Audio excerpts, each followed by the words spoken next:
कक्षा 9वीं का क्षितिज भाग 1 से हम पहला पाठ कर रहे हैं, जो कि एक कहानी है। दो बैलों की कथा मुंशी प्रेमचंद जी द्वारा लिखी गई है। इस कहानी में पशु प्रेम दिखाया गया है कि पशुओं का अपने स्वामी के प्रति कितना लगाव होता है, कितनी सद्भावना होती है, और अपने स्वामी के रहकर जो पशु जानवर हैं वो कितनी स्वतंत्रता का आनंद लेते हैं।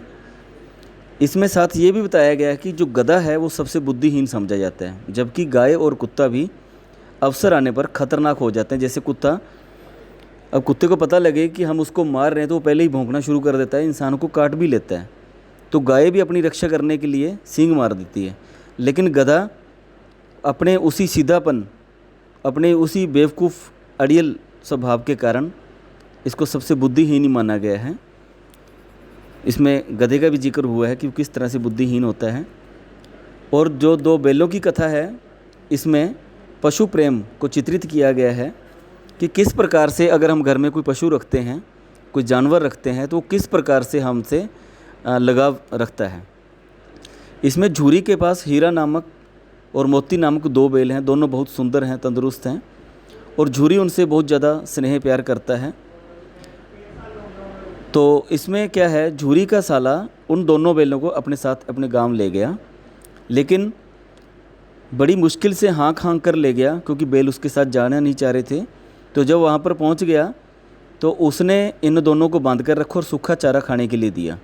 तो रात को दोनों रस्सी तोड़कर वापस वहाँ से भाग निकले और वापस झूरी के घर पहुँच गए।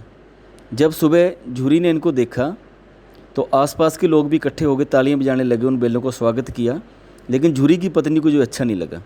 उसे अच्छा इसलिए लगा क्योंकि उसके मायके में उसका भाई दोनों बैल ले गया था, तो दोनों वहाँ से वापस आ गए, उसको अच्छा नहीं लग रहा था। तो उसने मजदूर को भी सूखा भूसा देने के लिए कहा कि इनको कोई हरा चारा नहीं देना, सूखा ही देना है, झूरी की पत्नी ने कहा। तो झूरी ने भूसे में खली डालने के लिए जब कहा मजदूर को, तब मजदूर ने कहा कि मुझे मालकिन ने रोका है कि इनको सूखा चारा ही देना है। अगले दिन फिर झूरी का साला आता है, इनको बैलगाड़ी के साथ जोत कर ले जाता है। लेकिन अब क्या करता है, वो मोटी रस्सियों से बांधता है और सूखा भूसा भी इनको खाने को नहीं देता। तो अपने बैलों को खली, चुन्नी आदि सब कुछ देता है। वह हीरो और मोती से खूब भी काम करवाता है। जो गया की लड़की है उनको इस पर दया आती है, वो चोरी छुपे इनको रोटी भी खिला देती है। और रात को मौका देखकर जो रस्सी वो खुद भी तोड़ रहे होते हैं, जो दोनों बैल हैं, तो लड़की इनको खोलकर भगा देती है। तो फिर खुद ही चलाने लगती है कि फूफा वाले बैल भागे जा रहे हैं। वो पकड़ने की कोशिश करते हैं, लेकिन वो भाग जाते हैं। भागते भागते दोनों बैल रास्ता भूल जाते हैं और भूख लगती तो मटर के खेत में मटर चरने चले जाते हैं अंदर। वो जब वो पेट भर कर अच्छा आनंद मानते तो फिर इनकी तरफ एक सांड आता है। दोनों मिलकर सांड का मुकाबला करते हैं, उसको मगार भगा देते हैं। थक कर वे खाने के लिए मटर के खेत में जब घुस गए तो दो आदमियों ने लाठियाँ लेकर दोनों को घेर लिया। हीरा निकल जाता है, लेकिन मोती वहीं पर फंस जाता है। मोती को फंसा देखकर हीरा भी रुक जाता है और दोनों को पकड़कर काजी हंस में बंद कर दिया जाता है। वहाँ उनको कुछ खाने के लिए नहीं दिया जाता। अन्य जानवर हैं वहाँ, गधे, भैंसें, बकरियाँ, घोड़े आदि भी बंद हैं। हीरा मोती प्रयास करते हैं कि काजी हंसा की दीवार तोड़ देते हैं और सभी जानवर वहाँ से भाग निकलते हैं। लेकिन वहाँ क्या होता है, परंतु गधे नहीं जाते, गधे वहीं खड़े रहते हैं। दोनों गधों को सींग से मार मार कर उन्होंने बाड़े से बाहर निकाला, लेकिन दोनों इसलिए नहीं भाग पाए क्योंकि हीरा की रस्सी टूट नहीं सकती थी। तो दोनों बैल वहीं रह गए, लेकिन बाकी जानवरों को इन्होंने वहाँ से भगा दिया। लेकिन गधा वहीं का वहीं रहा, जो कि इसमें बताया भी गया है कि सबसे जो बेवकूफ़ है, बुद्धिहीन है, वो गधे को दिखाया गया है। तो सुबह होने पर काजी हंस के चौकीदार मोती की अच्छी मरम्मत करते हैं और मोटी रस्सी से उसको बांध देते हैं। एक हफ्ते तक पानी के अलावा उसको कुछ नहीं मिलता। एक दिन एक दड़ियल व्यक्ति नीलामी में इनको खरीद कर ले जाता है, रास्ते में डंडे मारता है। तो जाते जाते जब बैल देखते हैं, वो देखते हैं कि गांव, खेत, कुआं सब उसको दिखाई देता है। तो उनको ये लगता है कि ये तो वही रास्ता है जो कि इनके पहले वाले मालिक झूरी के घर की तरफ जाता है। तो वहाँ से वो तेज़ गति से भागते हैं और अपने निश्चित स्थान पर आकर खड़े हो जाते हैं। दड़ियल जो आदमी है वो उनके पीछे पीछे आता है। बैलों की रस्सियाँ पकड़कर बोला कि मैं इसे मवेशी खाने से खरीद कर लाया हूँ, लेकिन झूरी ने कहा कि ये बैल तो उसके हैं। तो दड़ियल ज़बरदस्ती बैलों को पकड़कर ले जाने के लिए कोशिश करता, तो मोती ने सींग चलाया, दड़ियल पीछे हट गया। मोती ने उसका पीछा किया, लेकिन वो दड़ियल जो था वो वहाँ से भाग गया। गांव के लोगों ने झूरी का साथ दिया और दोनों को खूब खली, भूसा, चोकर, दाना खाने के लिए दिया। और झूरी की पत्नी, जो कि पहले उनसे नफरत करती थी दोनों बैलों से, उसने भी उनको सहलाया और उनके माथे को चूम लिया। इसमें ये दिखाया गया है कि किस प्रकार से बैल मतलब उनसे दूर चले जाते हैं, फिर आगे मवेशी खाने भी बेच दिए जाते हैं। तो दड़ियल इंसान भी ले जाता है, लेकिन जैसे ही अपने मालिक के खेत का रास्ता देखते हैं तो दोनों बैल वापस वहाँ पर आकर खड़े हो जाते हैं। कि किस प्रकार से इसमें एक पशु प्रेम की को चित्रण किया गया है। अब हम इसके पाठ्य पुस्तक के प्रश्न उत्तर करेंगे।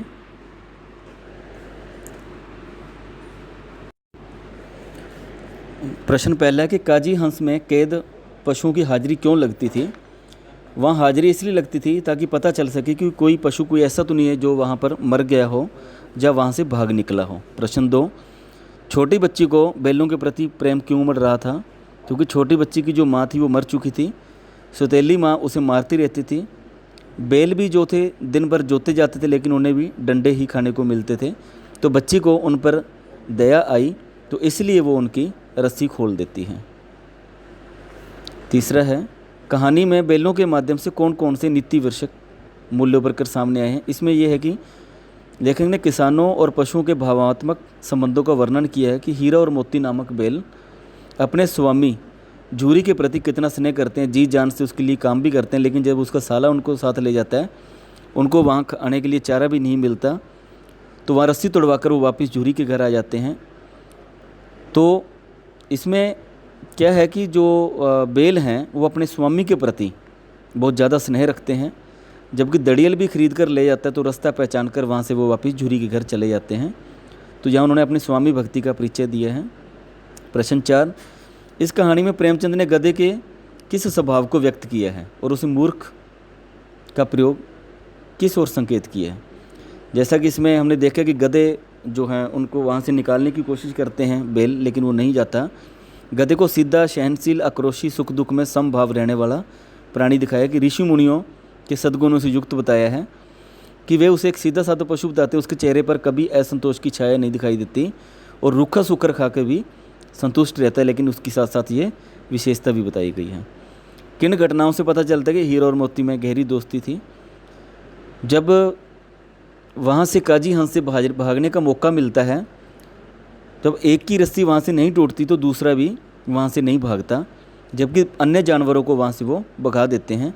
तो यहाँ से पता लगता है कि दोनों में गहरी दोस्ती थी और दोनों साथ साथ रहते थे, आपस में सींग मारकर जैसे सांड से अपने आप को उनकी रक्षा की। तो यदि एक मुंह हटा लेता तो दूसरे भी हटा लेता। हल में या गाड़ी में जोत दी जाने पर दोनों यह प्रयास करते कि अधिक बोझ उसकी गर्दन पर रहे, दूसरे पर ना रहे।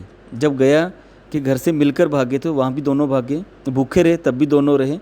तो दोनों ने मिलकर ही एक दूसरे के लिए दोस्ती निभाई। प्रश्न 6 है, लेकिन औरत जात पर सींग चलाना मना है, यह भूल जाते हैं। इस कथन से स्त्री के प्रति प्रेमचंद का क्या दृष्टिकोण है। लेखक ने हीरा के इस कथन के माध्यम से संकेत किया है कि समाज में स्त्री को सदा प्रताड़ित किया जाता है और पुरुष को की दासी के रूप में उसको चित्रित किया गया है। उसको मारने पीटने का अधिकार केवल पुरुष को दिया गया है, उसका अपना कोई अस्तित्व नहीं है। पुरुष अपनी इच्छा अनुसार जीवन व्यतीत करता है और स्त्री को सदा पुरुष पर आश्रित रहना पड़ता है। ये इसमें एक दशा दिखाई गई है स्त्री की। प्रश्न 7 है, किसान जीवन वाले समाज में पशु और मनुष्य के आपसी संबंध किस पर इसमें व्यक्त किए हैं। इस कहानी में समाज में पशु और मनुष्य के आपसी संबंध दिखाए गए हैं, जो कि भावात्मक रूप से जुड़े हुए हैं। कि झूरी के पास 2 बैल हैं, हीरा और मोती, जिनसे बहुत ज़्यादा लगाव है। वो जब झूरी से बिछड़ने का वक्त आता है तो वहाँ वो कोशिश करते हैं कि ना जाएं, लेकिन जब वहाँ पर चले भी जाते हैं तो उनके अत्याचार के कारण उनसे सौतेला व्यवहार होता है। लेकिन अंत में हीरा मोती काजी हंस के दड़ियल के साथ घर पहुँचते हैं। झूरी उन्हें गले लगाता है और उनकी पत्नी उनका माथा चूमती है। प्रश्न 8, इतना तो हो गया कि 9-10 प्राणियों की जान बच गई, सब आशीर्वाद देंगे। इस कथन में ये दिखाया है कि गधों को तो वह स्वयं धकेलकर बाहर निकालते हैं। जब काजी हंस के अंदर उनको कैद कर लिया जाता है, रख लिया जाता है, तो लगभग 10 जानवरों को वहाँ से निकाल दिया जाता है। मोती सच्चा मित्र है, हीरा की रस्सी वह तोड़ नहीं सका था। तो स्वयं बाड़े से वो भागा नहीं, क्योंकि दोनों ने साथ ही जाना था, दोनों में दोस्ती थी। तो हीरा के पास ही वो भी बैठा रहा। सुबह होने पर चौकीदार ने मोटी रस्सी से उसको भी बांध दिया और खूब मारा। मोती बहादुर भी है, अपने बल पर वह सींग मार मार के बाड़े की कच्ची दीवार भी तोड़ देता है, जिसमें वो अन्य कैद जानवरों को भी भगा देता है। धन्यवाद।